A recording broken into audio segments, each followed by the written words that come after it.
April 1ರಿಂದ ನೂತನ ಆರ್ಥಿಕ ವರ್ಷ ಆರಂಭ. ರಾಜ್ಯದ ಜನರಿಗೆ ಇಂದಿನಿಂದ ಬೆಲೆ ಏರಿಕೆ ಬಿಸಿ ತಟ್ಟಲಿದೆ. ಇನ್ನು ಜನರಿಗೆ ಬಹಳ ಕಷ್ಟ ಆಗುತ್ತೆ ಬಿಡಿ. ಆಲ್ರೆಡಿ ಒಂದು ಬೆಲೆ ಏರಿಕೆಯಿಂದ ತತ್ತರಿಸಿ ಹೋಗ್ತಾ ಇದ್ದಾರೆ ಜನರು.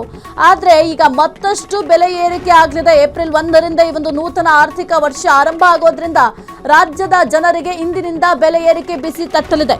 ಜನಸಾಮಾನ್ಯರ ಬದುಕು ಇನ್ನಷ್ಟು ದುಬಾರಿ ಆಗಲಿದೆ. ದುಬಾರಿ ದುನಿಯಾದಲ್ಲಿ ಲೈಫು ಮತ್ತಷ್ಟು ಕಾಸ್ಟ್ಲಿ ಆಗುತ್ತೆ. ವಿದ್ಯುತ್ ದರ, ಟೋಲ್ ಶುಲ್ಕ, ನೀರಿನ ದರದಲ್ಲೂ ಕೂಡ ಏರಿಕೆ ಆಗಲಿದೆ. ಬೇಸಿಗೆ ಆರಂಭದಲ್ಲಿ ಜನರಿಗೆ ಕರೆಂಟ್ ಶಾಕ್. BWSSBಯಿಂದ ನೀರಿನ ದರ 3% ಹೆಚ್ಚಳ. ಟೋಲ್ ಪ್ಲಾಜಾ ದರ 5% ಹೆಚ್ಚಳ. ನೋಡಿ ಯಾವ ರೀತಿ ಹೆಚ್ಚಳ ಮಾಡ್ತಾ ಇದ್ದಾರೆ ಅಂತ. ರಾಷ್ಟ್ರೀಯ ಹೆದ್ದಾರಿ ಪ್ರಾಧಿಕಾರದಿಂದ ದರ ಏರಿಕೆ ಮಾಡಲಾಗ್ತಾ ಇದೆ. ಒಟ್ಟಿನಲ್ಲಿ ಜನರ ಗಾಯದ ಮೇಲೆ ಬರೆ ಎಳೆಯೋ ಕೆಲಸವನ್ನ ಈಗ ಸದ್ಯಕ್ಕೆ ಮಾಡ್ತಾ ಇದ್ದಾರೆ. ಈ ಒಂದು ಏಪ್ರಿಲ್ 1ರಿಂದ ನೂತನ ಆರ್ಥಿಕ ವರ್ಷ ಅಂತಂದ್ರೆ ಸ್ವಲ್ಪ ಮಟ್ಟಿಗೆ ಏರಿಳಿತ ಆಗತ್ತೆ, ಇಲ್ಲ ಅಂತಲ್ಲ, ಸ್ವಲ್ಪ ಮಟ್ಟಿಗೆ ಹೆಚ್ಚಳ ಆಗುತ್ತೆ. ಆದ್ರೆ ತುಂಬಾ ಹೆಚ್ಚಳ ಮಾಡಿದ್ರೆ ಜನರು ಬದುಕೋದಾದ್ರೂ ಹೇಗೆ? ಮೊದಲೇ ಜನರು ಪರದಾಡ್ತಾ ಇದ್ದಾರೆ. ಪ್ರತಿಯೊಂದರ ಬೆಲೆ ಕೂಡ ಏರಿಕೆ ಆಗಿದೆ.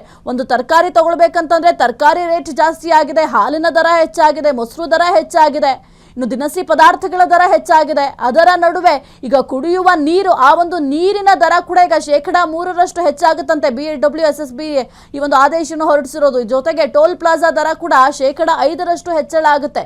ರಾಷ್ಟ್ರೀಯ ಹೆದ್ದಾರಿ ಪ್ರಾಧಿಕಾರದಿಂದ ಈಗ ದರ ಏರಿಕೆ ಮಾಡಲಾಗ್ತಾ ಇದೆ.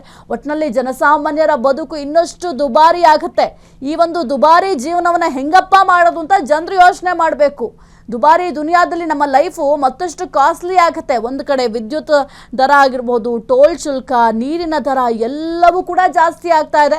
ಇನ್ನು ಬೇಸಿಗೆ ಆರಂಭದಲ್ಲೇ ಈಗ ಕರೆಂಟ್ ಶಾಕ್ ನೀಡಿದ್ದಾರೆ. BWSSBಯಿಂದ ನೀರಿನ ದರ 3% ಹೆಚ್ಚಳ ಮಾಡಲಾಗಿದೆ. ಮತ್ತೊಂದು ಕಡೆ ಟೋಲ್ ಪ್ಲಾಜಾ ದರ ಕೂಡ 5% ಹೆಚ್ಚಳ ಮಾಡಲಾಗಿದೆ. ರಾಷ್ಟ್ರೀಯ ಹೆದ್ದಾರಿ ಪ್ರಾಧಿಕಾರದಿಂದ ಇವತ್ತು ದರ ಏರಿಕೆ ಮಾಡಲಾಗ್ತಾ ಇದೆ. ಒಟ್ಟಿನಲ್ಲಿ ಜನರು ಜೀವನ ಮಾಡೋದೇ ಕಷ್ಟ ಆಗ್ಬಿಟ್ಟಿದೆ ಬಿಡಿ. ಪ್ರತಿಯೊಂದರ ರೇಟ್ ಕೂಡ ಹೆಚ್ಚಳ ಆದ್ರೆ ಜನರು ಬದುಕೋದಾದ್ರೂ ಹೇಗೆ ಅಂತ ಜನರು ಯೋಚನೆ ಮಾಡ್ತಾ ಇದ್ದಾರೆ. ಕ್ಷಣ ಕ್ಷಣದ ಸುದ್ದಿಗಳಿಗಾಗಿ ಫ್ರೀಡಂ ಟಿವಿ ಸಬ್ಸ್ಕ್ರೈಬ್ ಮಾಡಿ, ಲೈಕ್ ಮಾಡಿ ಹಾಗೂ ಫಾಲೋ ಮಾಡಿ.